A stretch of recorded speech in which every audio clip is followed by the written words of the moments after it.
All right, so here's what you need to fire this. I've got a firing block, some kind of heat-resistant firing block. I've got a butane torch that I got at Home Depot and refill butane, and I have a pair of tweezers, and I have a timer. So here we go. I'm going to start by um, filling the torch. You do this upside down, and you just kind of press it into the valve until it starts kicking back out. And this one's really empty, so there it goes. All right, so that's full up now. And this particular one, the way it operates is you have to pull down this, and that clicks down. And then when I press this, it'll light. So there it goes. So if I let go, it stops. So it's got another little thing right here to lock it on.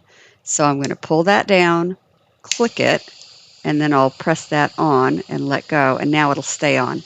And I'll use a sweeping motion around the piece, and it's going to start off by smoking a little bit, and then it's going to catch on fire, and that's the binder burning out. You definitely want to leave it burning. I had a student blow one out once, but you got to burn out that binder, so just let it go.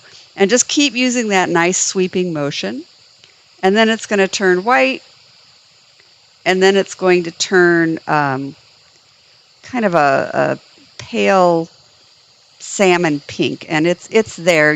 It's hard to see, but as soon as I get to that temperature, I'm going to start the timer. So I don't start the timer until I reach sintering temperature, and it is there now.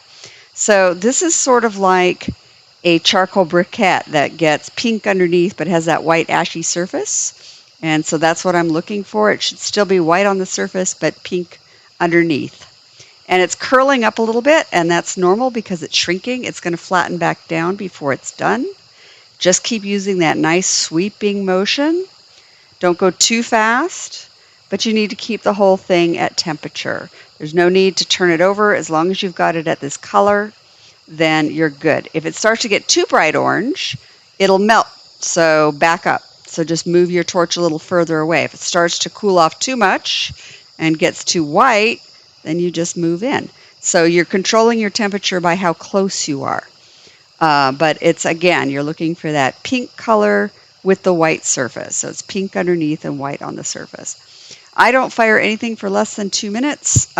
Theoretically, you could because this isn't very big, but I don't think it's safe, so I always fire for 2 minutes. And then for the bigger pieces, you're going to fire it longer, but I never torch fire anything more than about 15 to 20 grams at the very most. That's really pushing it. Anything bigger than that, and you need to get it into a kiln or you need to get it into an ultralight or something like that. And let's see, we've got 27 seconds, 25 seconds to go. And